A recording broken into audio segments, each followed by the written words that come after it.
For this reason, our congregations, we've decided that since faith is in the heart and everybody knows where his faith is, we have taken this time to stay at home, pray at home, do our prayers, because when you're at home, you are still with your Lord.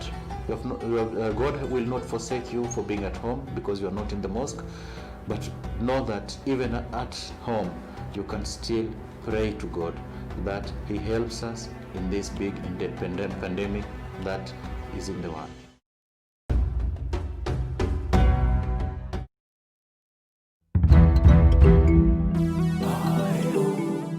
I got my first job basically from the airport. That time they were commissioning the Mall of Emirates. He is part of the works in the ever-changing Dubai skyline.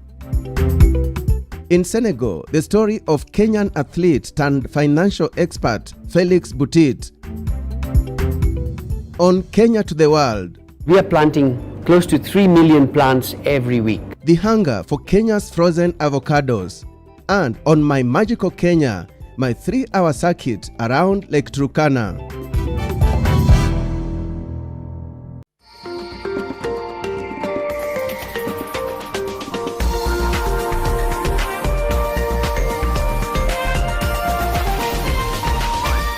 This is NTV.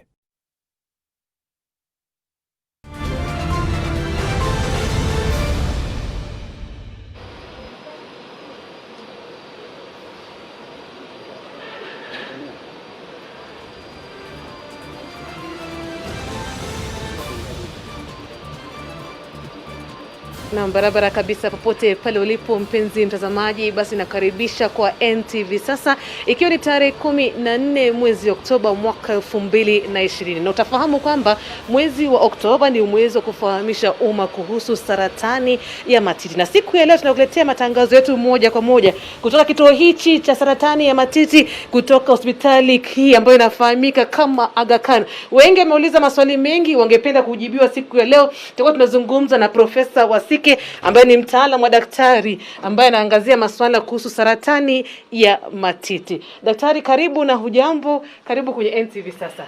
Asante sana kwa kunikaribisha. Sisi tunaendelea kuona wagonjwa tu wale wanasumbukana na ugonjwa ya saratani. Naam. Daktari, mengi yamesemwa kuhusu saratani ya matiti. Na kama tunavyoona hapa tuko na titi ambalo unaweza tuelezea. Tunapozungumza kuhusu saratani ya matiti tunamaanisha nini hasa? Sehemu gani ambayo inaathirika? Maana tunajua kuna sehemu hii ambayo inakuwa na nyama, kuna ile sehemu ambayo ni nyeusi na kuna ile ambayo ni kwa lugha ya kimombo tunaita nipple. Yes. Sasa ukiangalia kwa upande ya matiti, vile umesema ukweli, matiti inakuanga na ile mahali maziwa inatoka. Inaitwa glandular tissue. Alafu mahali maziwa inapitia kuenda kwa kichuchu. Nipple is called kichuchu. So sana sana saratani huwa inaanzia kwa ile barabara ama hizo ducts ambazo zinatoka kwa mahali maziwa inatoka kwa glands ikienda kwa kichuchu. So kwa asilimia kama 80 ama 90 saratani ya matiti inatoka kwa hizo njia ambazo zinatoa maziwa kwa upande mahali maziwa inatolewa ikienda kwa kichuchu. Lakini nyingine inaweza pia toka kwa zile glands zenyewe, lobes, we call them lobes in English, ambayo tunasema lobular carcinoma na ductal carcinoma. Those are the commonest. Lakini pia iko support tissue kwa breast ambayo pia inaweza toa cancer saratani nyingine ambayo tunaita sarcoma. Hiyo iko kawaida ipatikani sana kwa wanawake na wanaume. Na tukiangalia takwimu kwa hivi sasa ziko vipi? Tuseme ukiangalia kwa dunia yote tunasema upande ya Uingereza, upande ya Amerika, upande ya Afrika, upande ya Asia, kwa miaka 50 ambayo imepita ugonjwa wa saratani ya matiti imeongezeka. Na kuongezeka yake maana yake ni kwamba mingi sana ni kwa sababu ya watu siku hizi wengi wanaenda kupimwa. Ile tunaita screening. So most of the cancer is found when the screening is done. Like in the Western world where screening is normal, 60% ya saratani inatokana na kwa kupimwa. Unaenda mapema, unapima. Na hiyo ndio imeonekana kama ndio inasingitia sana kuongezeka ya kupata hiyo ugonjwa ya saratani ya matiti. Ya pili ni kwa sababu maisha pia lifestyle imechange. Siku hizi watu wengi, wakina mama wengi, kwa sababu saratani ya matiti sana inadhuru wakina mama. Wakina mama wengi wanapata mtoto wa kwanza kama ni miaka mingi, tuseme 30. Hapo mbeleni kama mama yangu alianza kupata watoto akiwa na miaka 15. Kwa hivyo kwa upande ya kusalisha watoto, watu wengi siku hizi wanaanza kupata watoto wakiwa wako na umri kubwa. Ya pili wanapata watoto wachache, 1 ama 2. Ya tatu hawanyonyeshi watoto. Na hizo vitu zote zinaongezeka kuchangia na kusitisha mambo ya saratani ya matiti. Na mara nyingi, na labda tu nitakuuliza, maana wewe ni daktari unaangazia masuala kuhusu saratani ya matiti. Kwa mfano katika kliniki yako kwa mwaka ama mwezi unapata kama wagonjwa wangapi wa saratani ya matiti? Tuseme kwa miaka kama 10 ambayo imepita tangu tuseme 2008 mpaka saa hizi, kila mwaka tunaona kama watu kama 400 ama 500 ambao wanapata saratani kwa mwaka. Saratani ya matiti. Sana ni wakina mama, lakini pia kwa ile miaka 10 ambayo imepita nimepata kama wanaume 10. Kwa hivyo mtu asiseme kwamba wakina mama peke yao ndio wanapata saratani ya matiti. Hata waume pia wanapata, lakini ukiangalia sana kwa makini utaona kwamba wakina mama ndio wanapata sana saratani ya matiti kuliko wanaume. Hivyo basi pia mwanaume, na ni swali nitaka kukuuliza, pia wanaume wanaweza athirika. Na inapokuja katika dalili, kwa mfano unasema kwa sasa takwimu zimeongezeka, idadi imeongezeka, manake watu wengi wanapimwa, lakini dalili tu, kwa mfano kama mimi leo nimeamka na hisi tu niko sawa, na dalili ni gani ninapaswa kuangalia? Tuseme kwa upande ya mapema sana, saratani huwa inaanza ikiwa ule mgonjwa ama daktari hawezi kuipata kwa kuangalia ama kwa kupima. Mpaka lazima huyu mtu apimwe na mambo ya imaging ama mammogram. Sasa sile wanapika mammogram ukiwa amekuwa na umri kuliko ile imesiti miaka 40 na zaidi, iko specific changes kwa mammogram ambayo itaonyesha kama kansa inaanza kuelekea ama kujieneza. Na hiyo unaweza sema ule mgonjwa ama daktari hawatakuwa na njia ya kujua hiyo ugonjwa, tuseme hata kwa miaka 2. So that's why we say people have to go for screening kila wakati. Mara ngapi kwa mwaka? Mara moja tu kwa mwaka. Tuseme ukishafikisha miaka kama 40, after 40 years you should go for screening every year until you are 55. After 55 you should go for screening every 2 years until you are 75 or 80, depending on the country. Lakini je, kwa kuangalia kwa mfano, maanake unajua wewe mtu kama mimi mwanamke, kuna mambo ambayo nakumbuka kitambo alikuwa anasema unapaswa kujipima nyumbani, ulale hivi na ufanye hivi, usimame kwa kioo uangalie kama dada wako sawa ama kuna mabadiliko yoyote. Kuna mambo kama hayo bado? Kwa muda mrefu sana tumekuwa tukihimiza wakina mama wafanye self breast examination, lakini tumefanya research mingi sana for the last 10 years, ikaonekana it brings more anxiety than good results, kwa sababu wakina mama wengi hawajui watapima nini.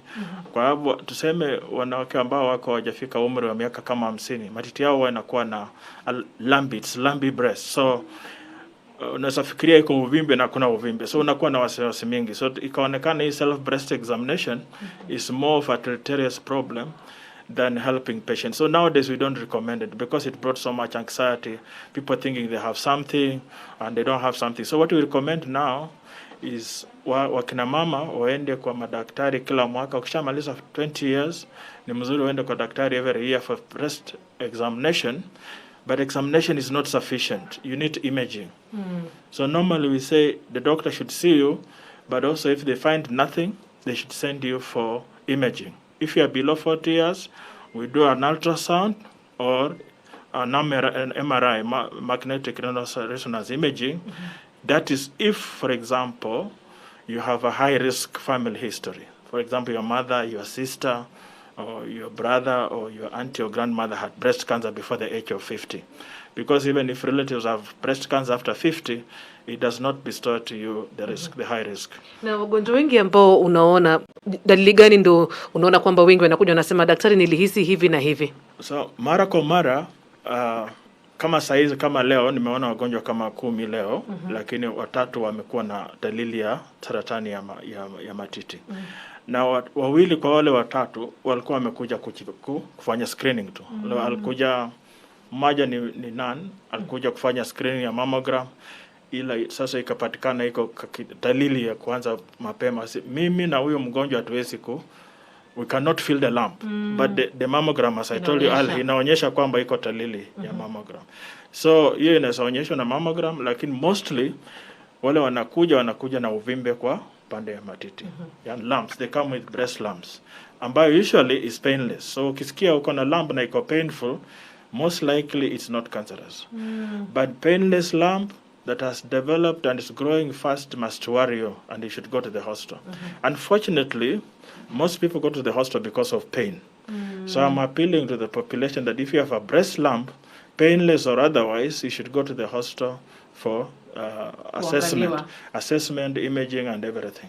Na mara nyingi daktari, tunapozungumza kuhusu saratani, hata kama ni saratani yoyote ile, kama ni ya matiti, na maana kile tunazangazia ya matiti, utaambiwa kwamba huyu alikuwa na stage 1, stage 2, stage 3, stage 4. Na wengi wanashindwa hiyo stage ni nini. Sasa ukiangalia sasa ile tumepima mtu, tumempeleka ameenda kwa imaging, alafu tunatoa kanyama kwa hiyo uvimbe, tunapeleka kwa lab. Sasa ishamaliza kwa lab, itaonyesha iko saratani ama kuna. Ikiwa iko saratani, sasa tunaanza kuangazia hii saratani imefika kiwango gani. Kwa sababu hiyo inasaidia kwa upande ya matibabu, atapata matibabu gani. So in this situation then, what we want is to find out, is this cancer confined to the primary site? Is it confined to the breast? If it's only confined to the breast, it's called stage 1. Lakini if it has left the breast and gone to the armpit or the axillary nodes, okay? Ikienda kwa armpit, mahali iko lymph nodes, then that is stage 2.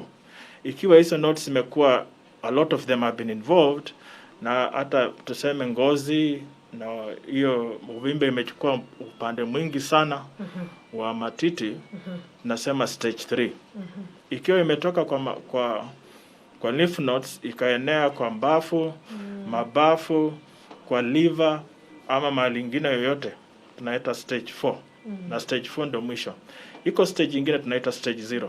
Kama wale wanakuja na tunapata wako na cancer kutokana na screening ya mammogram, ambayo ijaenea ikapita kwa ducts, iko within the ducts, hiyo tunaita stage 0. Na hiyo stages in affect outcome, and that's why people should go for early screening so that you can get early breast cancer, to be able to treat it early and then cure it. Because stage 1, stage 0, 1 and 2, they are called early breast cancer, and the aim of treatment is cure. Because ukipata mapema, na tena kitu kingine mzuri, ukipata mapema utatolewa matiti. Kwa sababu kina mama wanaokopa mastectomy, tutafanya ile kitu tunaita breast conservation, alafu utapona haraka. Yeah. Na manake daktari amesema kwamba ni muhimu kila mmoja wetu kupimwa kama umepitisha zaidi ya miaka 20 na wewe ni mwanamke ama hata mwanaume, kupimwa kila mwaka. Basi baada ya kumaliza haya tutakwenda moja kwa moja kwa Kevin Mutai ambaye anaelezwa yuko Mombasa. Leo ni siku ya wanajeshi, na kwa wanajeshi wote tunawapigia saluti. Kisha tukirejea hapa tutakupeleka katika sehemu hiyo daktari anazungumzia kuhusu kupimwa. Mammogram ni nini? Unaposema ultrasound ni nini? MRI pia ni nini? Inamaanisha nini? Lakini kwanza nataka kumpisha mwenzangu Kevin Mutai.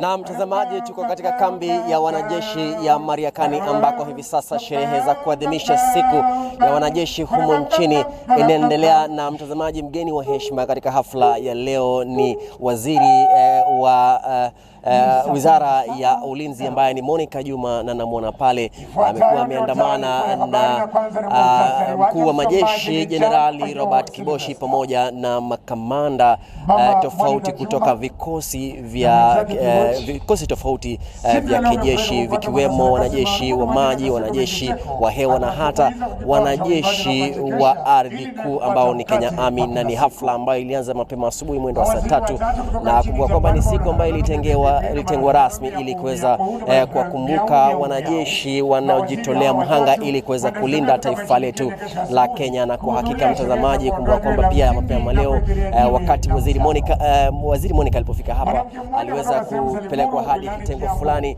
alikoonyeshwa tu baadhi ya wanajeshi ambao waliangamia katika operesheni Linda Nchi. Kumbuka ni operesheni ambayo ilizinduliwa mwaka 2011 na imekuwa miaka 9 sasa tangu siku hii muhimu kuweza kutengwa na kuweza tu kufahamu juhudi ambazo wanajeshi wetu wameweza kuweka katika kuweza kuhakikisha kwamba usalama umeweza kudumishwa na hata kuhakikisha kwamba wameweza kukabiliana na wanamgambo wa Al-Shabaab, kundi haramu la Al-Shabaab. Na kumbuka kwamba ni kikosi ambacho ni vikosi kutoka vikosi tofauti vya kijeshi ambavyo vimeweza kuungana na kundi la AMISOM ili kuweza kuhakikisha kwamba wameweza kulinda mipaka tofauti ama katika maeneo tofauti humu nchini. Hayo yote ni katika kwa mujibu wa kuweza kuhakikisha kwamba usalama umeweza kudumishwa. Na kumbuka kwamba kuna mengi wanajeshi wanajivunia mtazamaji, la hivi karibuni likiwa shughuli ya kuweza kuopoa mwili ama miili ya Amanda na mamake Mariam katika kivuko cha Likoni, ambako wanajeshi wa maji waliweza kujitolea mhanga ili kuweza kuhakikisha kwamba wameweza kuopoa miili yao na kuweza kulitoa lile gari ambalo lilianguka ndani ya maji kule kivuko cha Likoni. Kwa hakika mtazamaji, ni mengi tunatarajia kuweza kusikia kutoka kwa wakuu wa hafla hii. Tuweza kupata ujumbe kutoka kwa Rais Uhuru Kenyatta ili kuweza kujua ujumbe upi ambao kiongozi wa taifa amewaletea wanajeshi katika kambi hii ya Garrison. Na kumbuka kwamba kama sijakosea mtazamaji, shughuli ya kwanza kuweza kufanywa ile kwa kule na nyuki mwaka 2012 samahani, na ni hafla ambayo imekuwa ikiendelea. Na mtazamaji, tutakita kambi hapa ili kuweza kutafuta tu mengi na taarifa kutoka kwa wakuu waliofika hapa ili kuweza na tutakufahamisha zaidi yote yatakayoendelea katika eneo hili la Mariakani. Niko na mwenzangu Karim Rajan na tutazidi kukita kambi hapa mtazamaji ili kuweza kukufahamisha zaidi. Lakini kwa sasa nakupeleka kule Nakuru kwa mwenzangu Bridget Ngana ili pia aweze kukupasha ni yepi yanaendelea kutoka eneo hilo. Bridget. Asante sana Kevin Mutai. Hapa kaunti ya Nakuru jua limechomoza kweli, na hii leo ni siku ambayo tunazungumzia saratani, hasa mwezi huu ikiwa imetengwa hususan kusherekea au kuleta uhamasisho juu ya saratani ya matiti. Na hapa kaunti ya Nakuru tunazungumza na mmoja wa shujaa, yule mama ambaye ameweza kushinda makali ya saratani, na anajiunga nasi wakati wote sasa kutueleza tu jinsi pia anaeneza ujumbe kwa kina mama na wakazi wa Nakuru kuweza kujua hali yao ya saratani, kwani unajua nchi hii hurekodi zaidi ya visa 40,000 kila mwaka za saratani. Lakini leo tunazungumzia saratani ya matiti na tuko naye Rose hapa hivi kaunti ya Nakuru. Utatueleza tu majina yako, na wewe ni shujaa wa saratani. Utueleze ni saratani gani na uliugua mwaka gani? Sorry. Jina langu ni Rose Nyakiba kutoka kaunti ya Nakuru. Tuseme ni jite champion for the last 17 years. Tueleze safari yako, ulijua uko na saratani mwaka gani na umeweza kuishi kwa njia gani mpaka sasa? Niliweza kujua 2004 baada ya kukuwa na ectopic ruptures mara 2. Ndio nika develop kitu kama uvimbe. But hiyo time unajua kulikuwa stigma ilikuwa juu sana. Watu walikuwa waongelei, so nilificha. After the 2 operations nilificha. So by the time nilikuwa naenda hospitali ilikuwa isha ulcerate. One side ilikuwa ime ulcerate, alafu ni kama kuna pahali pia ilikuwa karibu kubust. So wakati nilifika hakukuwa na time ya pre-counseling. So they just had to do it. Vile tu nilifika hospitali na ikakuwa vile ilikuwa na nikafanyia operation. After that sasa ilikuwa sasa ni kudeal nayo. Tueleze imekuwa ni safari ya aina gani hasa wewe binafsi kama individual na sasa kwa kikundi ambacho unaongoza? Personally si safari rahisi, but once you're there you must struggle to survive, you know. And I thank God because I have people around me wenye nashukuru kwa wale watu wako karibu na mimi, marafiki, wazazi wamenishikilia. Ndio sababu ya hiyo, unajua watu walikuwa wanakuja kuniuliza tufanye nini, nasikia umesurvive muda fulani, tufanye aje, tuko na mgonjwa, tukaona tuchengeze kikundi. Tulikuwa survivors watatu hiyo wakati, lakini unfortunately hao wawili walipumzika. But niko na tunawaita service providers, well wishers. Wakati tunafanya awareness huwa tunakuwa na wao. Ndio hawa wawili, kuna wengine. Changamoto umesema ni unyanyapaa, yani stigma ambayo inaanza kwa familia na pia kwa jamii. Wewe kama shujaa umekuwa ukihamasisha jamii kwa njia gani? Ninaweza hamasisha jamii wakiwa na mtu mwenye anaugua kitu kama saratani, wamweke karibu.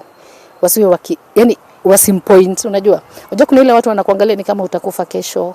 Watu wanakuwa kama wanakuonea huruma nyingi. Unajua huwa spirit ya mtu kuendelea. Unakaa unaona nitakufa tu after all. Unaona? Lakini mkimleta karibu na muoneshe it is not a death sentence. Kuna watu wamesurvive. Kama mimi yenyewe nimesurvive. 17 years is not a joke. Unaona? So wakiweza kuwa encourage na wanaonyeshwa wanaweza survive, na pia kuna shughuli ya kujaribu kukula vizuri. Kujaribu hizo dawa pia si rahisi sana. Si mambo rahisi. So ukikuwa na watu karibu wanakuangalia vizuri, so naweza hamasisha especially spouses and family, immediate family, wakuwe karibu sana na mtu. Huwa inasaidia sana. Wakati ambapo uliweza kugundua uko na ugonjwa ama uvimbe kwenye titi lako, wakati huo pia matibabu ya saratani ilikuwa ghali sana. Tueleze ni maendeleo gani umeona imebadilika katika kutibu saratani ya matiti? Bado ni ghali, lakini uzuri imeletwa karibu. Hizo siku ilikuwa hata nikienda test, nilikuwa naenda Nairobi. Kukua vitu kama hizo hapa hivi, nilikuwa natumwa Nairobi Kenyatta. Lakini sasa siku hizi mambo imekuja karibu. Hata ikiwa ni ghali, somehow NHIF nasikia kuna vile inaweza saidia kiasi fulani, si vile kitambo. Unajua kitambo ilikuwa ukikuwa nayo unajua, actually hata mimi niseme personally, ili ni disable. Unaona? So size it is a bit better. Ni afadhali kiasi. Ni afadhali. Alafu watu wamekubali iko. So watu hata wakisikia mtu ako na shida kusaidia iko. Haifanani na kitambo. Kitambo watu walikuwa na kuogopa, wanaona huyu Saa hizi unakutana na watu wachanga pia ambao pia wamepatikana na ugonjwa wa saratani, na saratani yoyote pengine ya mwili, sehemu yoyote ya mwili. Wewe kama shujaa, kwa ujumbe wako kwa serikali ama kwa wadau ambao wanaweza ungana na nyinyi, ni nini ungependa watu wajue kuhusu saratani? Mwanzo ningependa watu, ukiona kitu yoyote isiyo ya kawaida, uone daktari mwanzo. Alafu kuna hii vile watu walikuwa wakati HIV ilikuwa nyingi sana, watu walikuwa napewa madawa bure. Ningependa wajaribu vile waweze kusaidia watu, waweze kuwa wana access. Kuna hizo dawa za baadaye, hizo za hormonal zenye watu hutumia after maybe chemo ama after treatment for some time, na ziko ghali. Kama waweze kuwa wanapatia watu hizo dawa ili wapunguzie gharama. Kikundi chenyu hapa utatueleza jina na ile kazi ambayo umeweza kufanya mkiungana na serikali ya kaunti ya Nakuru katika kuhamasisha wakazi kuhusu saratani. Kikundi yetu inaitwa Rift Valley Breast and Cervical Cancer Program, na mwaka huu ndio hatujaweza kufanya awareness yoyote sababu ya logistics. Unajua lazima mkoe na vitu 2-3 ndio pia muombe msaada. Lakini last year county ilitusaidia sana. Walitupatia nurses na wakatupatia venues. Walitupatia Bondeni maternity tukafanya moja, na wakatupatia Ronda maternity tukafanya ingine. Na ilikuwa mzuri. Lazima, hakuna siku tumewahi fanya awareness tukakosa case. That's why nilikuwa nasema watu wangeweza, kwa sababu siku hizi hata nafikiri county inaruhusu kucheck wanawake bure. Watu wakuwe wanaenda kuangalia, kwa sababu ukigundua mapema inakusaidia hata kutibiwa. Inakuwa rahisi. Sababu watu wengi uogopa, wananyamaza. Ile mtu anaona kama ni hiyo ishaingia mimi nitakufa tu. Si lazima, mimi niko saizi 17 years down the line na niko. So ninaweza kukuencourage nikwambie usifikirie ati sababu imekuja hauta survive. Ndio sometimes mtu ukufa, hata watu kufa na vitu vingine, na kila mtu ana siku yake, lakini usinyamaze ukisema sasa saratani imeingia, saratani ni mbaya, mimi ninakufa. Hapana, tafuta matibabu. You can be me. Unajua Oktoba ni mwezi maalum kwa kueneza uhamasisho juu ya saratani ya matiti. Wewe umesurvive, lakini tueleze tu sasa mkifanya shughuli zenyu hata kama janga la corona limewazuia, sasa ni uhamasisho gani mnaweza kueneza katika vikundi vya kina mama hapa Nakuru? Sasa hizi tukipata wamama tunawafunza basic ya kujiangalia, na tunawaambia zile vitu unaweza ona ukajua kuna shida, na saa zingine pia tunaongelea tujaribu kukula vizuri. Unajua pia miaka ikisonga, mwili isipokuwa na nguvu, ukipata shida kama hiyo inakuwa ngumu. So hizo ndio vitu huwa tunaongelea sana sana, jinsi ya kujiangalia na jinsi ukipata utafanyaje na ku-encourage. Hizo ndio sana sana si ufanya. Umeridhishwa na vile serikali kuu inajaribu kusaidia matibabu ya saratani nchini? Nimejaribu, siwezi kusema nikikompea na ile wakati yangu wanajaribu sana. Na pia hiyo kuongelea jambo lenyewe inasaidia.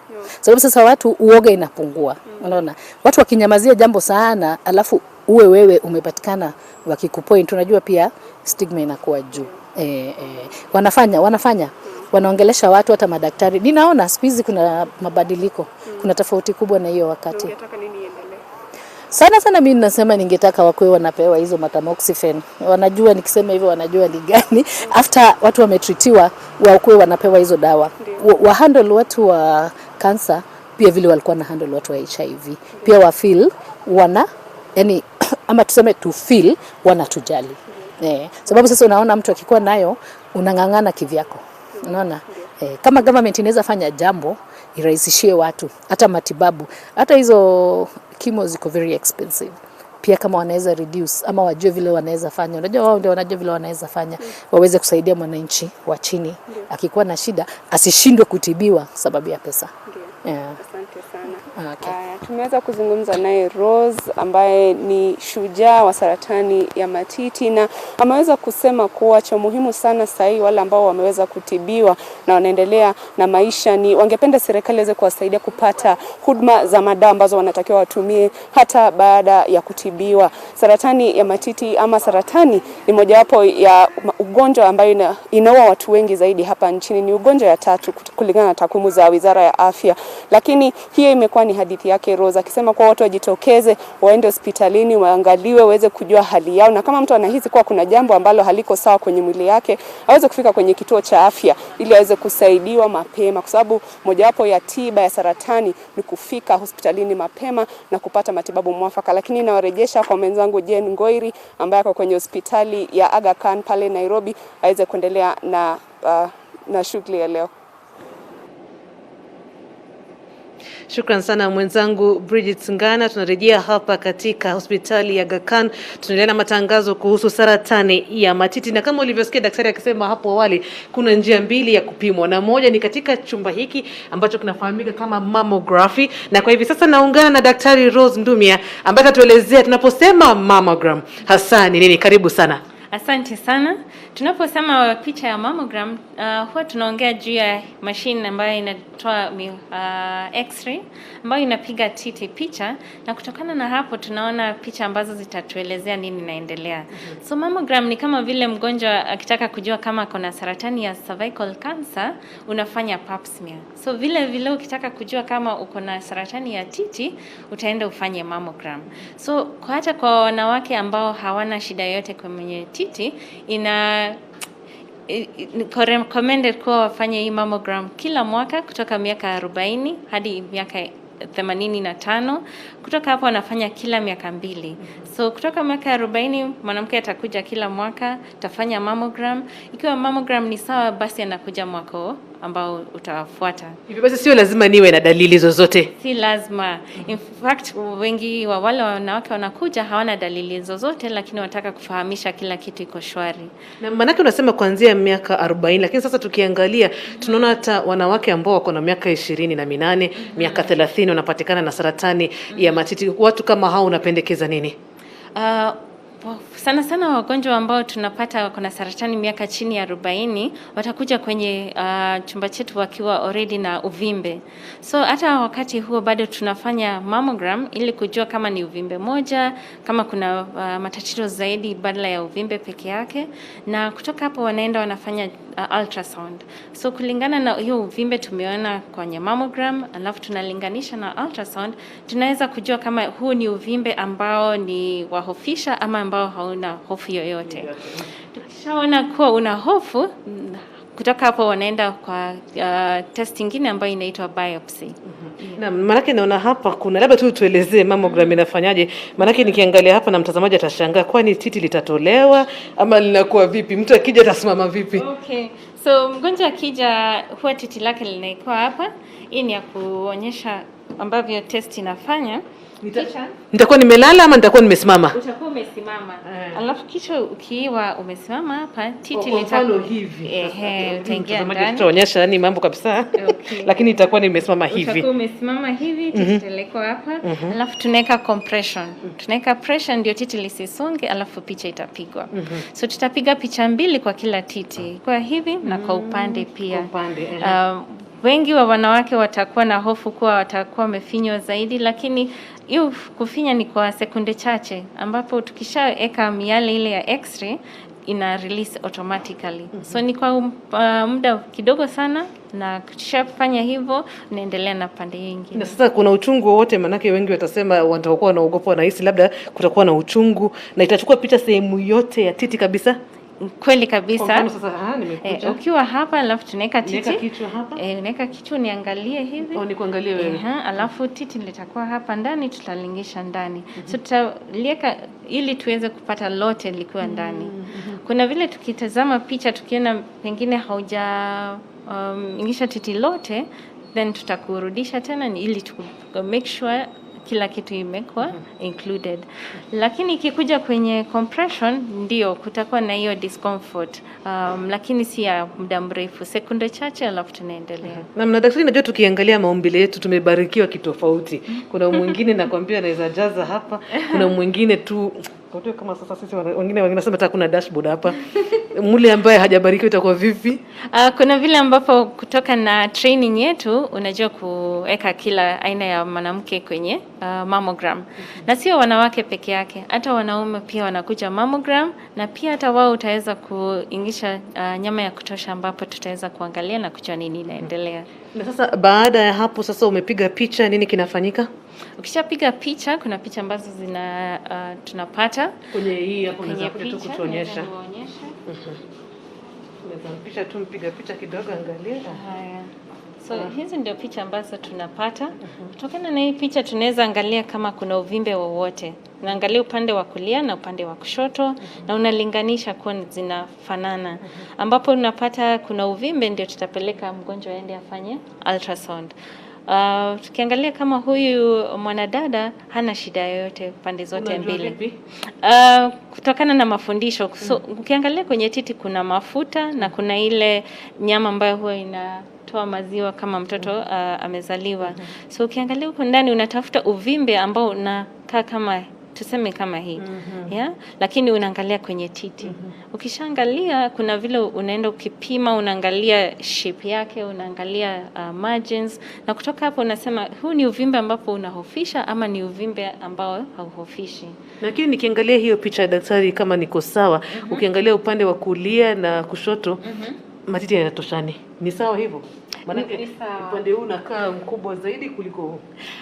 Vile ulivyosema maumbile yetu ni tofauti. Kuna wale utapata hawatoshani pande zote mbili, na inaweza kuwa mgonjwa pengine amepata surgery. Hivyo basi sio eti moja ya dalili kuonyesha kwamba unaweza kuwa na saratani. Hapana. Kuna yale maumbile mengine ambayo tunaangalia kama ngozi imebadilika, tunaangalia kama nyama zimevutwa ndani. So kulingana na vitu tofauti tofauti tunaweza jua kama hii kuna shida inaendelea ama hakuna shida yote. Na nikiangalia hii picha, manake kama unavyosema unaweza pata na uvimbe mahali popote. Kuna wakati labda uvimbe unaweza jificha huku utaweza kuona.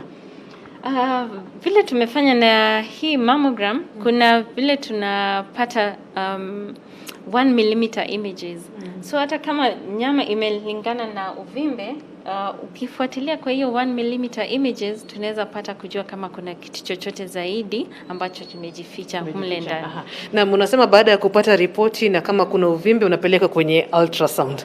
Na mtazamaji, naeleza kwamba kwa sasa lazima tupate matangazo ya kibiashara, lakini tukirejea hapa katika NTV sasa tutakuwa katika upande huu mwingine ambapo daktari atatuelezea mengi zaidi kuhusu ultrasound, na baada ya hapo matibabu ni aina gani na gharama. Daktari wengi wamezungumzia kuhusu gharama. Je, nini kinaweza kufanywa ili kuweza kupunguza gharama, hasa serikali? Sema nasi kupitia mitandao yetu ya kijamii, Facebook, Twitter @JaneGweriOfficial, @NTV Sasa. Kwa sasa tupumzike kidogo.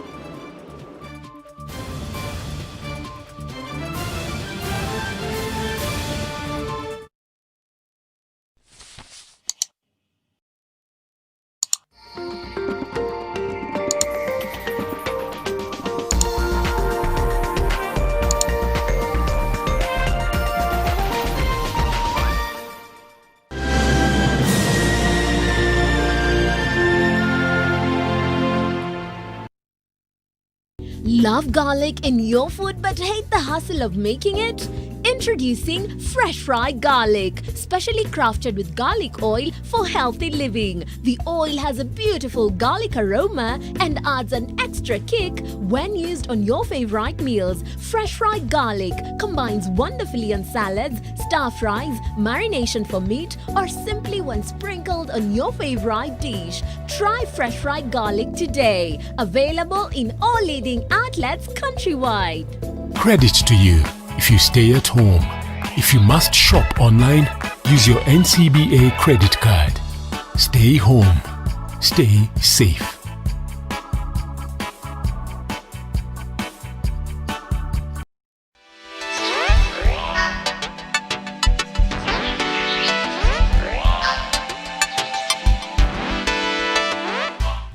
In our calling to serve God and humanity, our vision is clear, our mission unwavering. We ride over obstacles and take life's disruption in stride. Since March 2020, we have leveraged digital technology to do better, more efficiently and effectively, that which has set us ahead above the rest. St. Paul's University, your university of choice. Beautiful and unstoppable, that's who I am. Get your dancing shoes on and get your dancing moves on, because this week on TED Republic from 11 a.m. to 1 p.m. we are showing you a brand new TikTok challenge, and you need to get on it. But first, follow @SkyGirlsKE on Instagram for more information on that. And this Saturday we have amazing guests joining us to show us how the TikTok dance challenge for SkyGirlsKE is done. My head up high and I'll be unstoppable. Bringing you nothing but vibes and vibes and vibes. Mtakula vibes, eh? When I play by my own rules. Teen Republic in association with Sky Girls Kenya. You can be a Sky Girl too. Just go to skygirlske.com and take the pledge. Follow up on Instagram and Facebook @SkyGirlsKE.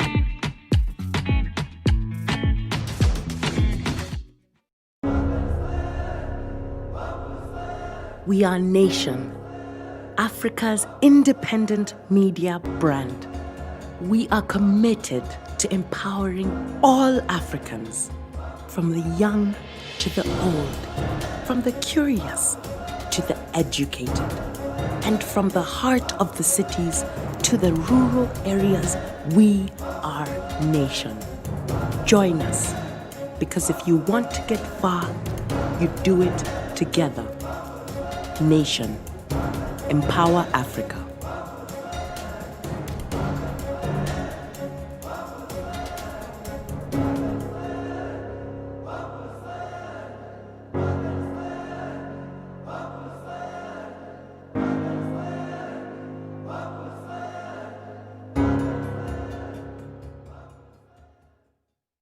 Along came one. It looks like Lushan is sticking her nose into things that are none of her business. This isn't the right time. He was always after me and everything was just going great until Marta got in the way, just as she did with your father. If there's anything that concerns my children, you have to tell me about it. Do you understand? Excuse me for interfering, but if Luciana didn't... But still, she doesn't have any right to keep from me anything that has to do with my children. Yes, but... I don't even want to think about how much trouble she's in. Luciana, the fact that I can't be with you, doesn't mean that I can just forget everything I feel for you. Are you all right, Madam Lillian? Is anything wrong? It's nothing you can fix. Nobody has the cure for love problems. Along Came Love, in association with Blue Band Peanut Butter.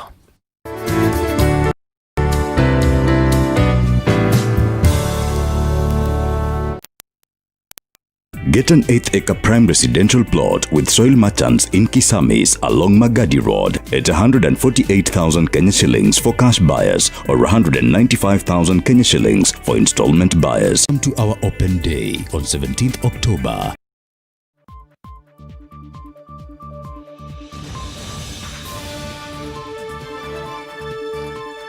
Nam, asante sana. Tuko katika kijiji cha Ralio katika eneo hili la Homa Bay. Kumbuka kwamba ni mazishi ya mmoja wa wale waliopoteza maisha yao katika kisa kilichotokea kule Godkweru, ambapo watu kadhaa waliweza kujeruhiwa na vile vile watu wengine kupoteza maisha yao.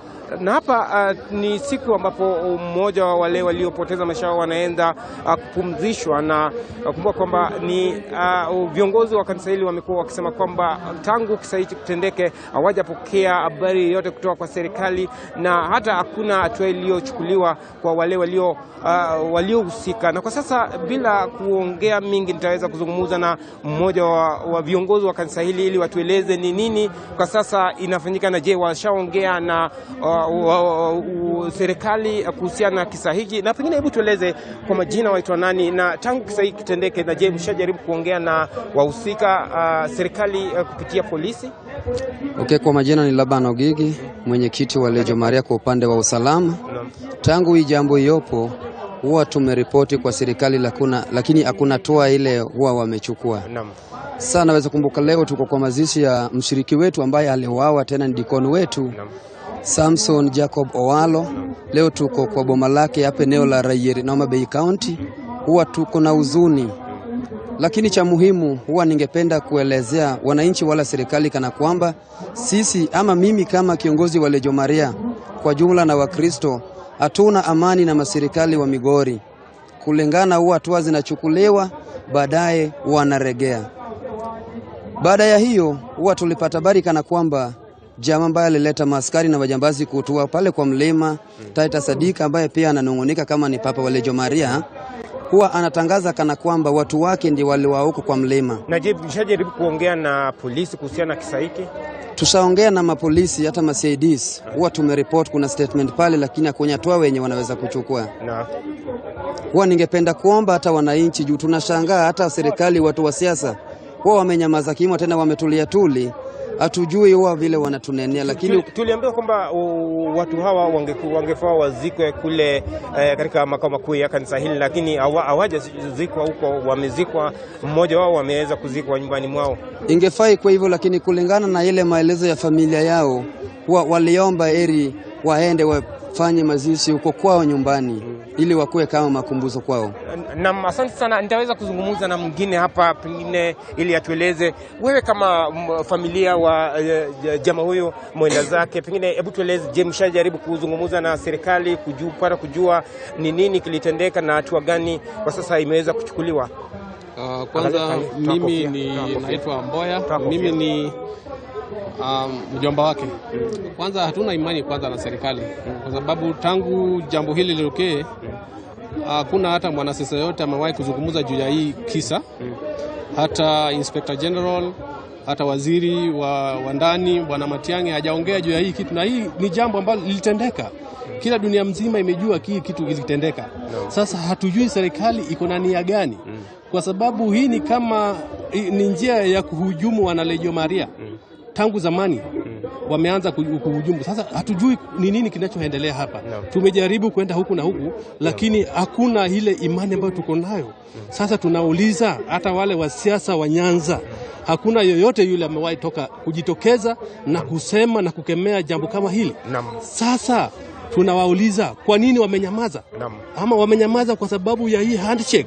Kwa sababu tunaona wakati ule wa uchaguzi wao wabunge walikuwa wanaongea chochote kikitendeka Nyanza. Naam, asante sana. Lakini saa hii wamenyamaza kabisa. Naam, asante sana. Umeweza kusikiza kutoka kwa familia na vile vile viongozi wa kanisa hili. Wanasema kwamba wangependa kuomba serikali, hasa wizara husika, kuingilia kati na kuhakikisha kwamba wale ambao waliweza kupata shida hii wapate haki. Na vile vile umeweza kusikiza kwamba walikuwa wazikwe katika makao makuu ya kanisa hili, lakini kutokana na mila na desturi ya jamii ya Kijaluo wameweza kuelewana na familia yao na kila mmoja ataweza kuzikwa nyumbani mwao. Kwako Jen. Na mshukran sana Bernard Ojwang kutoka kaunti hiyo ya Migori. Hapo awali tulikuwa katika chumba cha mammogram na sasa daktari akasema iwapo umepatikana na uvimbe unakuja katika chumba hiki cha ultrasound ambapo sasa kutafanywa uchunguzi zaidi kuhusu uvimbe ambao ulipatikana. Daktari, baada ya mammogram tumekuja hapa. Nini kinaendelea? Utaniruhusu tu Karibu sana Jen. So kutoka kufanya mammogram, tuseme tumepata mgonjwa ako na uvimbe kwenye picha ya mammogram. Kisha tunamleta hapa kwenye chumba cha ultrasound ambapo tutaangalia ni aina gani ya uvimbe ambayo ako nayo. So tunaweka gel juu ya titi, itatusaidia ili miale ya ultrasound iweze kupita vizuri. Toka hapo tunatumia chombo ambayo tunaita probe na kulingana na vile ultrasound ya kuangalia mtu anapokuwa kama mjamzito kwa mfano. Kabisa. So haina miale yoyote ya x-ray na ni sawa kabisa. Kulingana na ultrasound sasa tunaangalia ule uvimbe na tuona kama ni uvimbe wa kuhofisha au la. So kama vile unaweza ona huu ni uvimbe ambao uko round, margin zake ziko smooth. So unajua huu si uvimbe ambao utahofisha. So ni mgonjwa pengine tunaweza sema tutafuatilia uvimbe badala ya miezi 6 tuone kama utakuwa umevimba zaidi ama kunakuwa na mabadiliko yoyote. Na ingine unaweza angalia uone ni maji ndani ambayo tunaita cyst. Ukiona ni cyst pia hiyo haihofishi na mgonjwa unamwachilia afuatilie mammogram yake nyingine badala ya mwaka moja kutoka ile aliyofanya. Kuna vimbe nyingine ambayo utapata itakuwa haina shape hii ya round, iko irregular. Ukiangalia margin zake unaona ziko zigzag ni kama ile miale ya jua vile imetokezea. Ambapo unaona mabadiliko kama hayo inamaanisha huu ni uvimbe ambapo unahofisha na mgonjwa anahitaji kwenda kwa kufanya biopsy. Sasa baada ya hapo kama umepata uvimbe ambao unahofisha nini kinafanyika? So tunatuma mgonjwa aende akafanye biopsy na biopsy ambayo tunafanya hapa tunafanya ambayo tunalinganisha na picha. Kwa hiyo vile tunataka tukiweka sindano kuchukua sample kutoka kwa huu uvimbe, hatuchukui kutoka mahali ambapo ni nyama ya kawaida. Ndio ukipata majibu iwe ni sahihi na vile tumepata. Na mara nyingi tunaposikia biopsy wengi wanafikiria utakato hivi nyama itolewe. Nini kinafanyika katika biopsy? So katika biopsy tunampatia mgonjwa dawa ya kugandisha. Alafu opening ambayo tunafanya kwenye ngozi ni nusu ya sentimita. Unaweza tuonyesha tu kama uko na. Okay. So hii ndio sindano ambayo inatumika ambapo unapofanya biopsy. Na ndio sindano iweze kuingia ndani, utakuwa tu na blade ambayo utakata hapa kama half a centimeter, alafu ndio iweze kuingisha hii sindano ndani. Sindano ikishaingia ndani kwenye uvimbe, tunachukua sampuli kama 3 au 5 ambapo zitatumwa kwenye maabara, kwenye lab. Kwenye lab wataweza kuangalia kwa makini chini ya microscope na kusema hii ni saratani ama sio saratani. Kwa wakati mwingi utapata uvimbe sana itakuwa ni benign, sio saratani. Yes, na imepatikana sasa ni saratani, maabara imeweza kudhibitisha kwamba ni saratani. Baada ya hapo tunataka kujua kama hii saratani imeenea zaidi kuliko kwenye titi peke yake. Nataka kujua imeenea kwenye kwapa ambapo ndio inakuanga mahali pa kwanza kwa saratani kuenea. Kama imeenea kwa kwapa, imeenea mahali kwingine kama vile kwenye mapafu, kwenye bones, unataka kuangalia kama pia imeenda kwenye maini. Kutoka hapo tunajua stage ya mgonjwa. Na kulingana na uvimbe ule mgonjwa alikuwa nao na size yake na kama ilikuwa imeenea hata kwenye ngozi ama kwenye kifua, tunajua kama huyu ni mgonjwa ambaye atahitaji kwenda kwanza kufanyiwa operation ya kutoa hiyo uvimbe ama ni mgonjwa ambaye anahitaji chemotherapy kwanza. So sio kila mgonjwa ambaye ako na saratani anahitaji kwenda surgery kwanza ama anahitaji kwenda chemotherapy kwanza. Hiyo ni decision ambayo inafanywa na madaktari kulingana na kulingana na ile stage kama umepata ni stage 1, stage 2, wanaweza amua tufanye kwanza chemotherapy, ama kama umepata baadaye kidogo wanaweza amua tutoe. Kwa sana inalingana na size ya ile uvimbe ambayo iko kwenye titi. Ukipata ni uvimbe mkubwa ambao umeenea kwenye kwapa tayari, na unaanza na chemotherapy. Unaanza kwanza na dawa ambapo unapewa kwa mwezi, tuseme kama miezi 5 hivi, ambayo inasaidia hiyo uvimbe iende ikishrink, ikuwe ndogo. Alafu ikiwa ndogo, sasa daktari wa upasuaji anaweza kuja na aweze kuitoa vizuri taratibu bila kuacha saratani yoyote kwenye kifua ya mgonjwa. Na daktari, tukizungumzia kuhusu gharama ya matibabu, wengi wanalalamika, wanasema kwamba gharama ya matibabu hasa ya saratani ya matiti iko juu sana. Kama hospitali mnafanya nini kuhakikisha kwamba yule mgonjwa anapata afueni? Kweli kabisa, gharama ya kutibu breast cancer ni ya hali ya juu, kwa sababu mgonjwa atahitaji surgery, atahitaji chemotherapy, na kuna wale pia wanahitaji radiotherapy, na hizi zote zina gharama yake ya juu.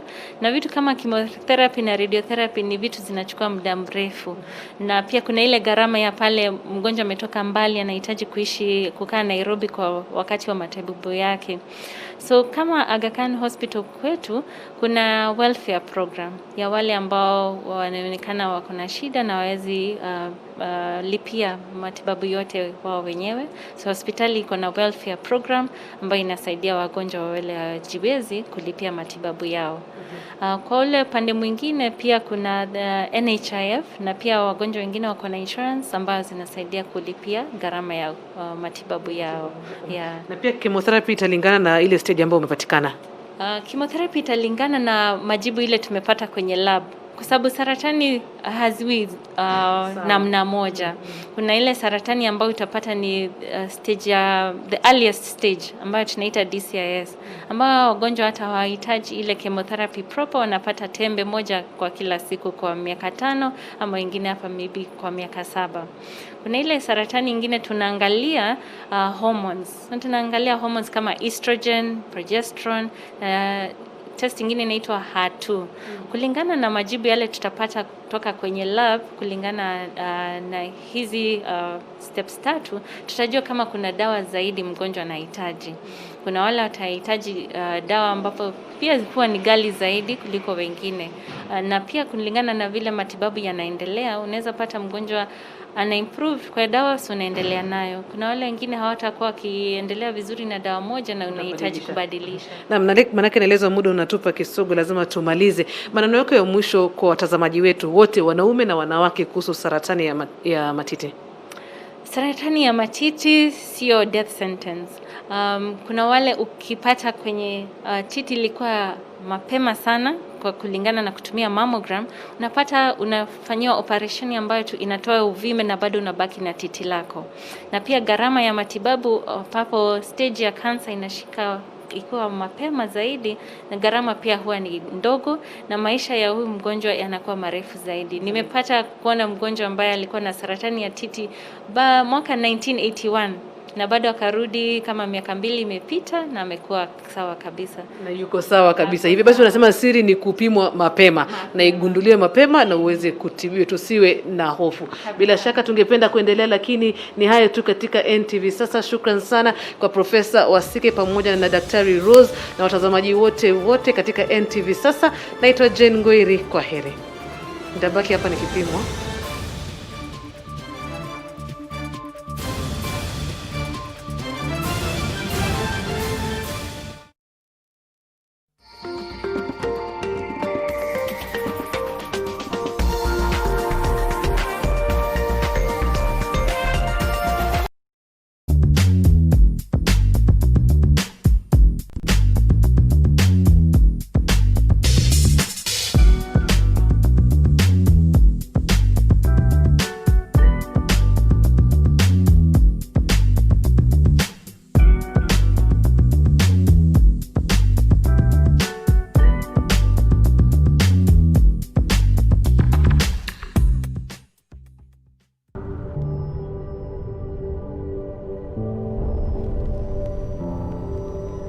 Beat sensitivity pain fast with Sensodyne Rapid Action for clinically proven relief in 60 seconds. This week on Lit 360. I know that you're addicted. I know the shit you got wasn't the shit you expected. I know you seem pretty, hoping that you didn't miss it. This is Maya Molo and you're watching Lit 360. Keep it locked.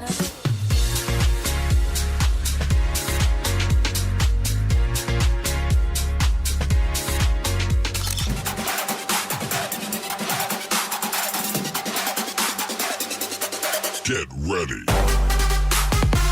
Madem sasa hivi naweza sema ndo ana chick sana. Ukiangalia fiti. Sasa zuo eti tuongee uzeti kwa barabara mbele. Ndio nisikia.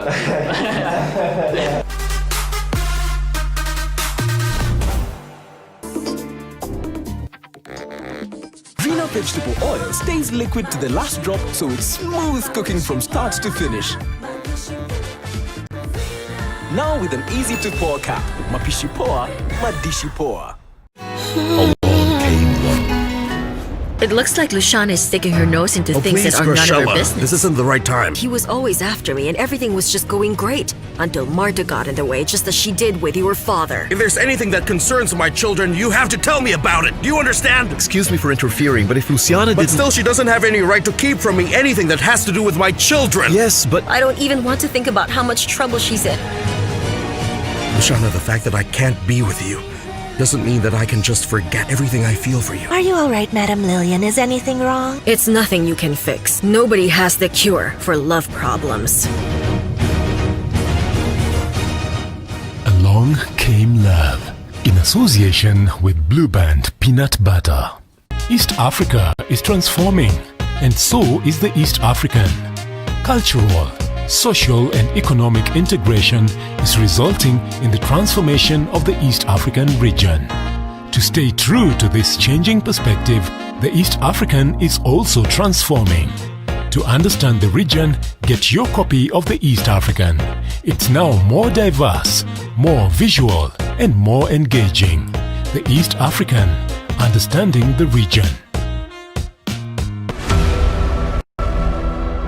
Kila neno lina kipindi chake. Na kila msitu una komba wake. Pasi na shaka kila mchezo una sheria zake.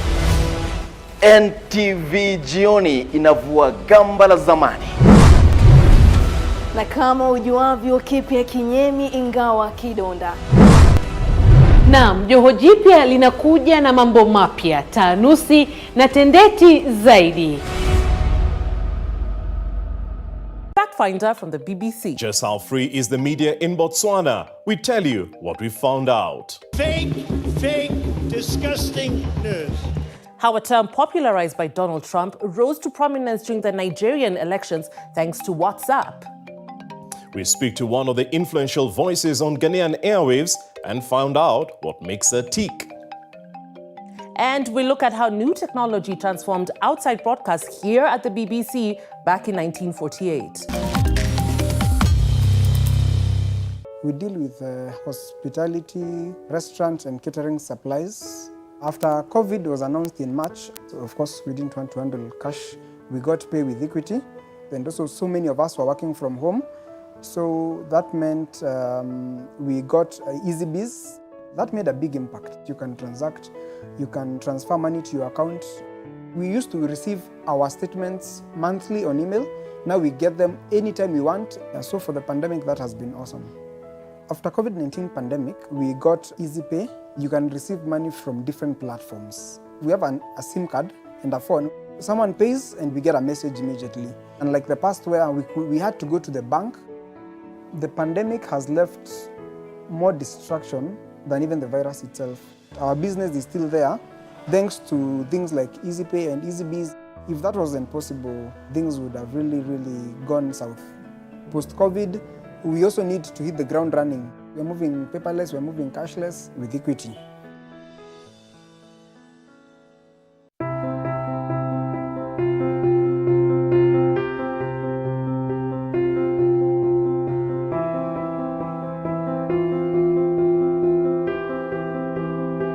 Alupe University College, continuous online registration of first years for 2020-2021 ongoing. Online digital teaching is on. Final end year examinations for continuing students start 12 October 2020.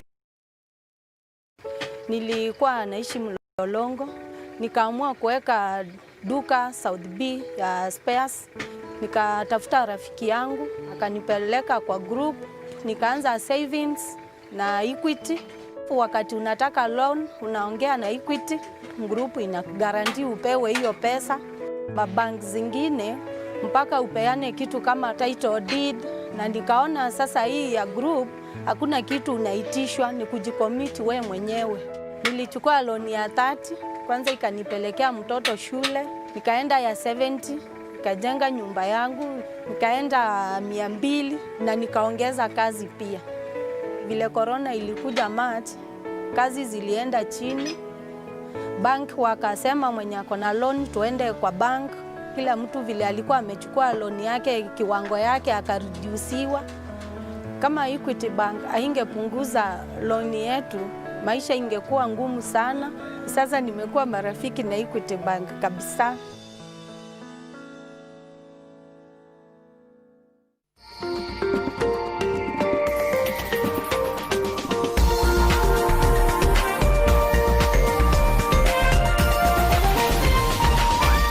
This is NTV.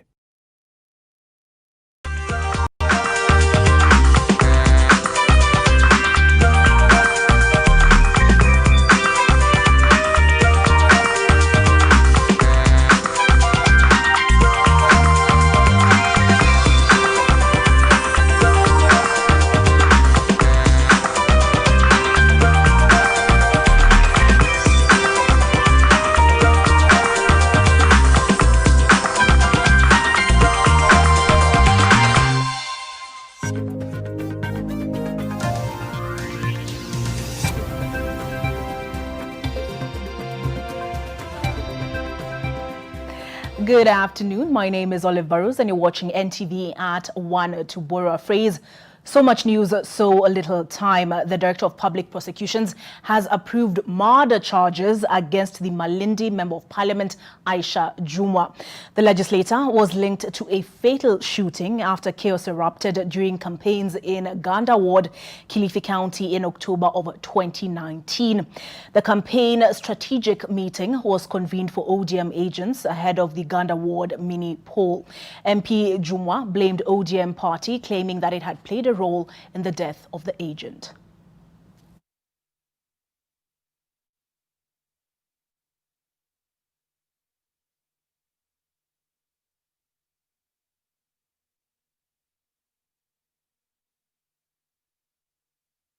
We'll be bringing you a more comprehensive report in our subsequent bulletins. Teachers in Kenya's eastern region have been directed to trace students who have not reported back to school. But even as the educators wait until Friday to know the exact numbers that will have returned to school, their major worry is how to ensure physical distancing in the classroom once the ministry makes the decision to have everyone back to school. Groundsmen and other support staff at the AIC Wango Secondary School carry jerrycans of water to designated points within the school to ensure that ease of access to water in the fight against COVID-19. Inside the classrooms, studies are ongoing. Like in many public schools in the country, the question of physical distancing is still a puzzle that teachers warn could get more complicated when the rest of the students return to school. Nawahimiza wazazi wazikae nyumbani na watoto wao hata kwa hali ambayo wako, ensure watoto wamerudi shuleni, na walimu ambao wanaweza kutrace mahali ya watoto wako, tena wajaribu iwezavyo tujue watoto wako wapi na wako hali gani, kwa nini wako shuleni, ili tushirikiane kama serikali watoto wetu wawe shuleni bila kuchelewa. But even the government notes that some of the fundamental aspects of keeping COVID-19 at bay may prove a challenge to some parts of the country. Eastern region iko na sehemu zingine ambazo ni tambarare ambazo ziko na ukame kidogo. Tutakuwa na challenge ya maji, lakini tumejaribu tunavyoweza kwa sababu kuna watering points na hizo shule zita fanya na zinaendelea kufanya inavyoweza. Wako na tanks zile wameweka katika shule. In Murang'a County, Students at the St. Michael's School in Kendal have resumed learning as well. The school's administration says that about 80% of the students have reported back to school. The principal says that a dormitory that hosted 32 students now will be hosting only 16. The dining hall has been converted into a classroom. And we have also marked the dorms by numbers, whereby when every student comes, they will only occupy a bed that has been numbered.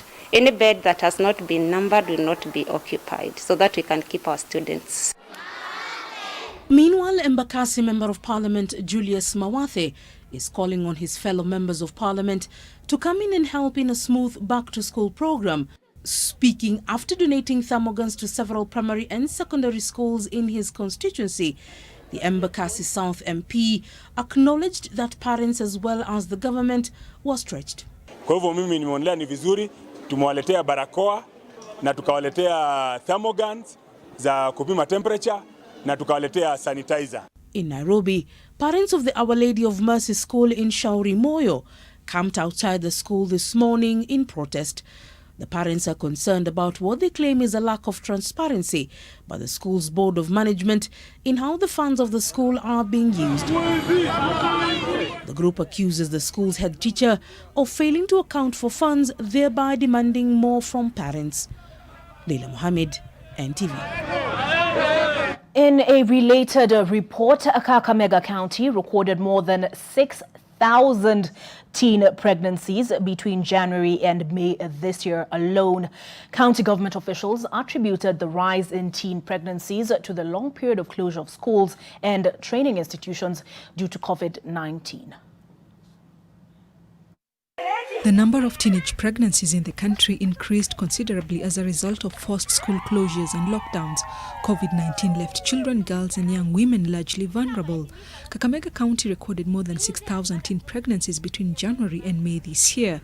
Lugari Sub-County has the highest number at 795, followed by Malava at 565 and 622 in Mumias West. In most cases, the perpetrators are usually people well known to the victim. According to police records, these include uncles, brothers or stepbrothers, and sometimes even grandparents. Many of our children, many of our women, many of our girls are being raped, are being defiled, and no one is talking about that. And utapata watu wenye wana pregnant, they go wanaenda too easily, as in hakuna mwenye anawafuata, hakuna mwenye ana take action. A major contributor of the early pregnancies is poverty, and to be specific, lack of basic needs, especially for the girl child, lack of sanitary towels, lack of food at home, and also the desire to own the things that they can't afford.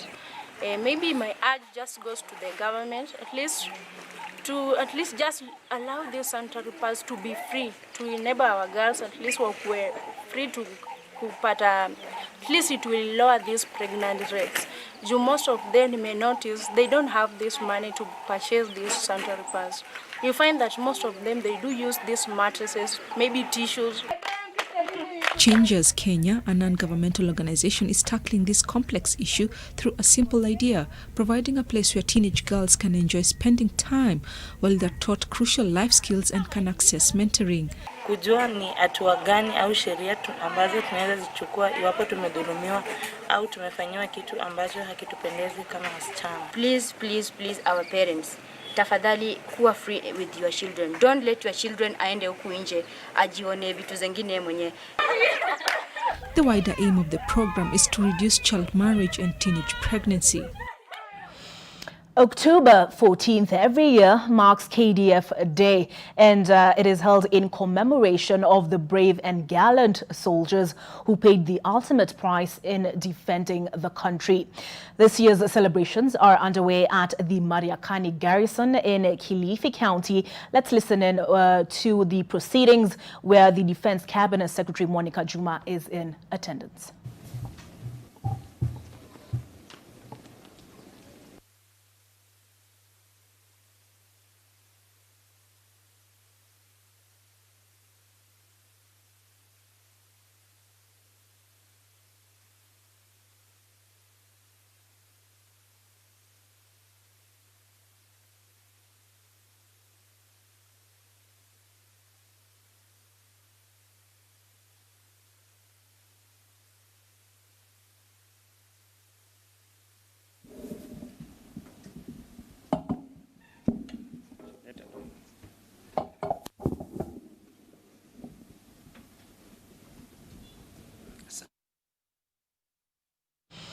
It appears there's a change of speakers and they're seeking to sort that out. As they do, let's take a look at what else is happening. And this time in Parliament, members of Parliament have questioned circumstances surrounding the transfer of the Kenya Meat Commission to the Ministry of Defence, arguing that it was done irregularly. Now, Ministry of Agriculture officials are currently appearing before the committee on the matter and other issues, including issues facing sugar and rice farmers. Let's take a look. The Ministry of Agriculture or AFA or Sugar Directorate, I think we need clarity there on that one. So maybe the PS can answer that before I ask many more questions. Okay, should I add more members to ask questions so that they can ask so that we move faster? Maybe I'll start with Mheshimiwa Malwa. Thank you, Chair. Can the PS confirm to us these Crossley Holdings? I'm sure you've done due diligence. Who are the direct? Yes, Bwana PS. Can you confirm to us who are the directors in this Crossley Holdings Limited? Maybe it's you. We need to know. So you need to tell us. And it's important, Chair. This is a tradition has been happening across the country. We need a chronological flow of how this issue was going about, who was the PS by then, who are the people in charge at that particular time, and who are the advocates that were involved in this transaction. I thank you. Yeah, I think that's a good question. Thank you, Chair. Chair, even yesterday. The Lejo Maria splinter faction headquartered at Godkwera shrines are now calling on the government to fast-track investigations into the violence that erupted during an annual pilgrimage that left 8 people dead last month. 4 of the slain church members are set to be sainted after their burials in different parts of Homa Bay and Siaya County. Bernardo Drang is now live from Rapier village in Homa Bay County, where one of the slain sect members is being laid to rest. Bernard, is it customary that it takes up to a month for the burials to take place? Well, thank you very much. We are here in Rapier village, Homa Bay County, where one of the slain Lejo Maria believers, Jacob Owalo, will be laid to rest. It is an incident that left several injured and also some dead. And of course, the Owalo, among others, was supposed to be interred at Godkweru, the Lejo Maria headquarters. But unfortunately, because of Luo custom, the church leadership and the family members agreed, and of course this is why Owalo is currently being laid to rest here. And of course, according to some of the speakers who had spoke earlier, they are saying that since the incident took place, no action has been taken, and they are now appealing to the authority concerned to chip in and ensure that the families of the slain Lejo Maria believers are getting justice. And we are going to now talk to some of the church leaders. Could you just please tell us, you are here, you are supposed to enter some of your believers, the slain believers at the Godkweru. What happened? Well, we as leaders of the church, we are very much sorry, and what has happened is so sad, and we are unhappy. We have talked to the government several times, and also we have raised the alarm to the ministry concerned, the Minister of Defense, the Minister of Internal Security.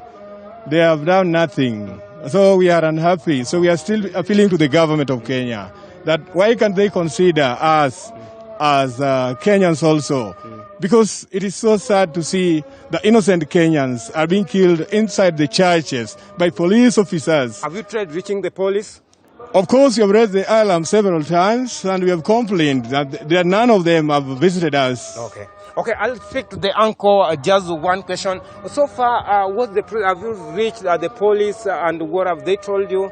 We have tried to reach the policemen, but these police officers, it seems as if they were compromised. There's no statement has come out from them.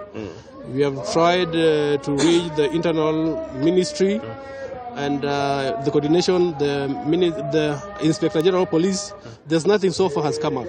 So we as family members, we are trying to look for redress through legal ways. Okay. But if this thing is not going to happen, then definitely we will blame the government because they are the custodian of the Kenyan people. Okay. And if the Legio Maria people are being persecuted like this one, we are not going to tolerate it none more. Okay. And this is the last one. Okay. And we are trying to tell the government to come up with the legal ways on how to help the Legio Maria. Okay, yeah. Thank you. Thank you very much. Olive, you've just heard from the family members and also the leadership of Legio Maria.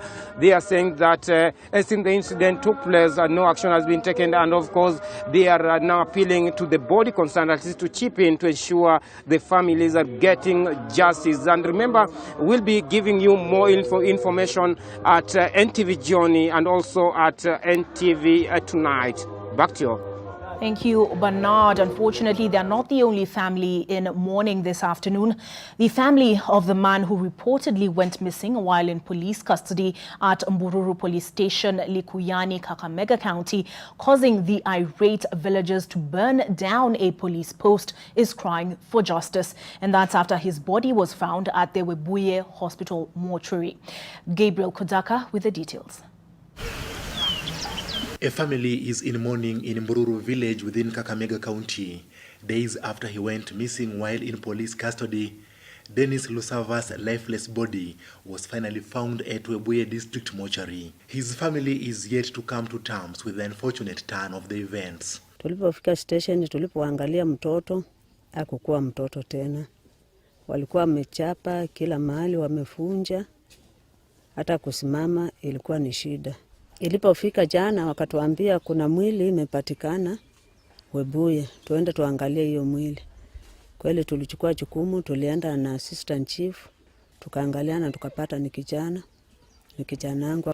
Tunaweza omba serikali itusaidie. Haswa president akiwa mahali kama Matiang'i, kama ako karibu, akisikia hii sauti kweli anataka atuone huruma, atusaidie. A human rights non-governmental organization, Independent Medical Legal Unit, has accused the police of involvement in his murder.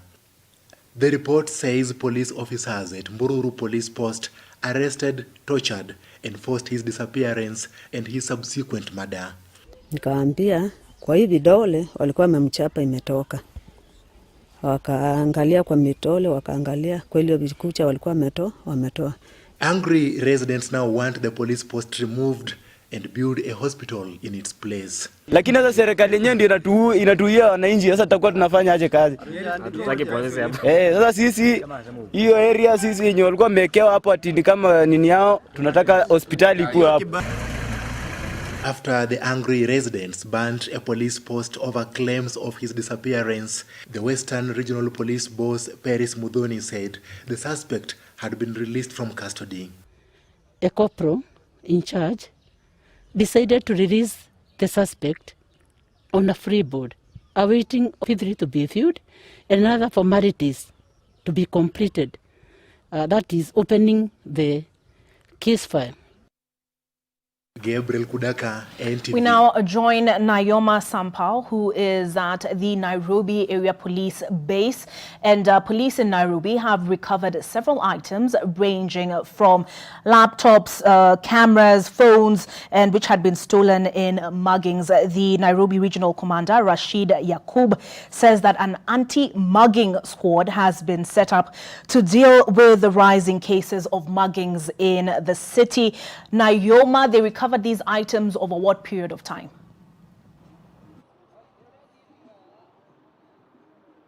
Well, Olive, we are right now in Parklands, and earlier on I was in Nairobi Area Police Station, where the Regional Commander Rashid Yakub spoke about the increased crime rates in Nairobi.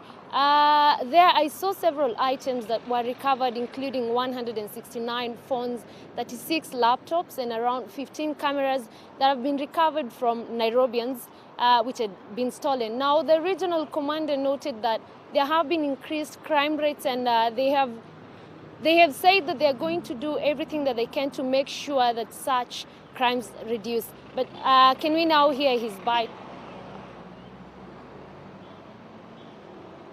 Shika maga si watu ya kumaga watu asubuhi na jioni around 45. na wote tumearranged in court. Tuko na ile watu wanavunja magari zikiweko katika area za parking. Wanaiba vitu za spare part kama vioo na vitu vingine, naye tumeshika kadhaa. Walikuwa nafikiri kama 15. So officers wanayefanya kazi both visible, wale wako na nguo ya kazi na wengine ambayo wako na nguo ya kinyumbani. Well, according to the regional commander, again, he noted that there is improved working relationship between the citizens and the police. He noted that nowadays citizens have been cooperating with police, including tipping them off in case they notice crimes or people engaging in illegal activities in their areas. And that has really helped them in getting to arrest these people. Around 45 suspects have already been arrested relating to mugging and such kind of activities.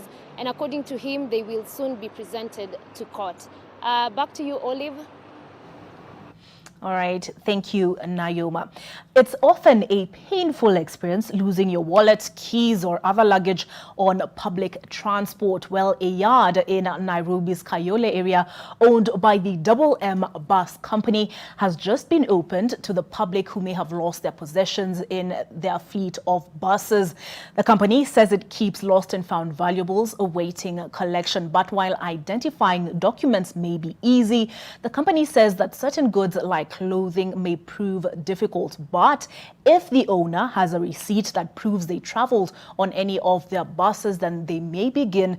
Then that may begin the first step in getting back their lost items. The yard will be open to the public every day of the week, but after 14 days, the clothes will be handed over to charities if they remain uncollected, while the documents will be sent to the nearest police station.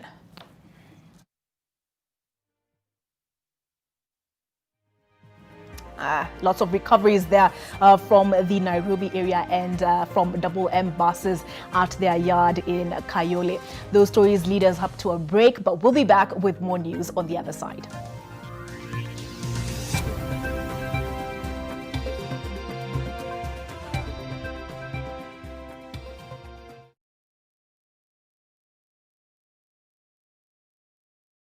The new Maisha Aluzinc Mabati from Maisha Mabati Limited. For the first time in Kenya, a roofing product that combines aesthetics with proven resilience. Its unique combination of aluminium and zinc gives it a 5 times longer lifespan than normal Mabati, thanks to the excellent state-of-the-art mill. It has 20 years lifespan, it's easy to install, it's flexible and durable, it stands up to severe weather conditions, has good abrasion and rust resistance, it's affordable and is approved by the Kenya Bureau of Standards and is available countrywide. It can be used for all applications. Always insist on Maisha Aluzinc Mabati, a product of Maisha Mabati Rolling Mills, Ruiru. Sona moja imetengenezwa kwa njia spesheli ili kupambana na maumivu kwa haraka. Sona moja ina aspirin kama kiungo. Sona moja, kitulizo kamili. Maumivu yakizidi, pata ushauri wa daktari. New Blue Band mayonnaise. Made from natural ingredients with omega-3 and 6 to enjoy long-lasting freshness and natural taste unlike any other mayo. Grow healthy and happy kids with New Blue Band mayonnaise. Avoid the crowds and use your card. Pay with your Absa debit card at any point of sale. Or better yet, shop online. Stay safe. The new Maisha Aluzinc Mabati from Maisha Mabati Limited. For the first time in Kenya, a roofing product that combines aesthetics with proven resilience. Its unique combination of aluminium and zinc gives it a 5 times longer lifespan than normal Mabati, thanks to the excellent state-of-the-art mill. It has 20 years lifespan, it's easy to install, it's flexible and durable, it stands up to severe weather conditions, has good abrasion and rust resistance, it's affordable and is approved by the Kenya Bureau of Standards and is available countrywide. It can be used for all applications. Always insist on Maisha Aluzinc Mabati, a product of Maisha Mabati Rolling Mills, Ruiru.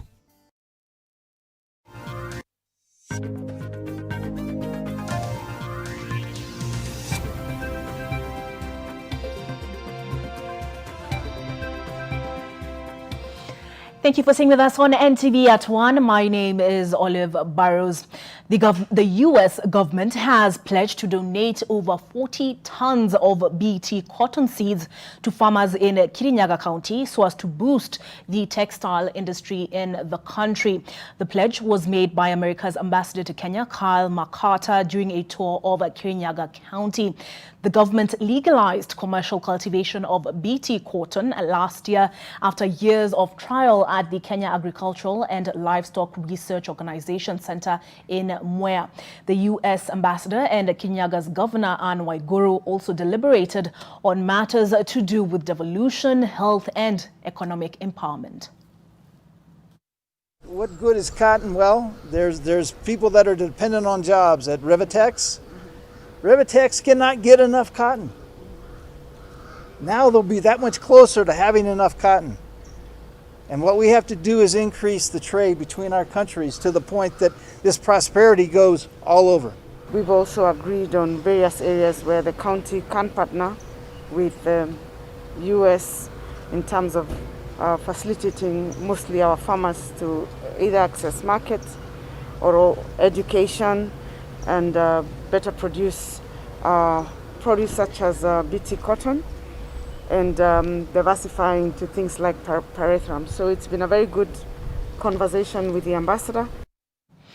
In more business news, the International Monetary Fund projects that the global economy will contract by 4.4% in 2020, a slight improvement from the earlier projected contraction of 5.2% tabled just 4 months ago.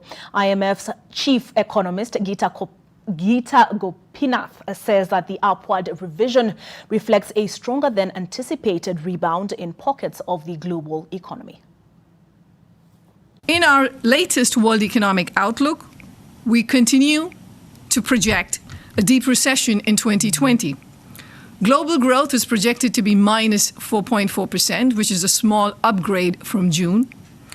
This upgrade owes to somewhat less dire outcomes in the second quarter, as well as signs of a stronger recovery in the third quarter. A group of civil society organizations has criticized the government over its reluctance to implement the Public Benefit Organizations Act 70 years after its enactment. The act was meant to enhance good governance and oversight in the country. But the government has disregarded several court orders to have the act implemented. At the same time, the group, which was holding sensitization meetings in Kitale in Trans Nzoia County, has maintained that the ongoing early political campaigns are polarizing the country. Kitengo maalum ambacho kimetengwa kuweza kushughulikia mizozo ambayo inaweza kupatikana katika mashirika yasiyo ya kiserikali. Pia inatupatia sisi nafasi mashirika yasiyo ya kiserikali kuwa wazi katika kazi zetu tunazofanya, kwa sababu ni sheria ambayo inatupa nafasi tuwe na dialogue kati ya serikali na sisi. Basi mashirika zinasema we have waited and we have waited, but time has come when the commencement of the PBO Act must be enacted, and it should be enacted not later than today, not later than tomorrow, but this is the moment. A newly inaugurated political party is already gearing up for 3 upcoming by-elections as they dive into the murky political waters. The National Ordinary People Empowerment Union, NOPEU, says all is set for the by-elections that are slated for later this month. The party, whose acronym calls for the sending home of non-performers, issued nomination certificates to its candidates for by-elections in Gaturi Ward in Murang'a, Lakeview Ward in Nakuru, and Kahawa Wendani. The political party, registered in June this year, intends to use the by-elections to prepare itself for the 2022 elections and give a signal to established political parties. The party's Secretary General, Rogers Mpuru, says that the party will also embark on a grassroots registration drive as it seeks to form alliances ahead of 2022.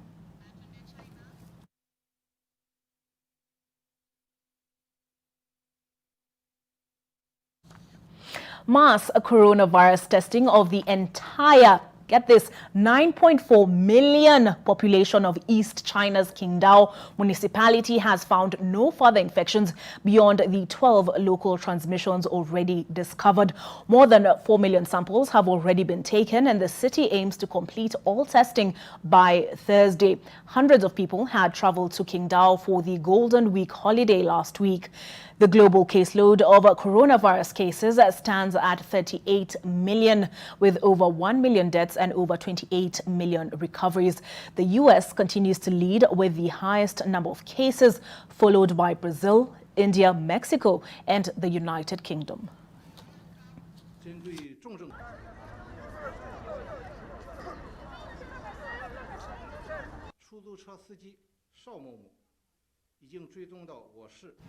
Let's take a look at what's happening in the world of sports. And Neymar scored a hat-trick to become the second highest scorer in Brazil's history as the Copa America champions won a 4-2 away to 10-man Peru in a World Cup qualifier on Tuesday. The goals took Neymar to 60.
Glad to hear that Ronaldo is fine and sunbathing, enjoying the sun. Well, I hope you have yourself a good afternoon as well. That's it for NTV at 1. My name is Olive Barrows.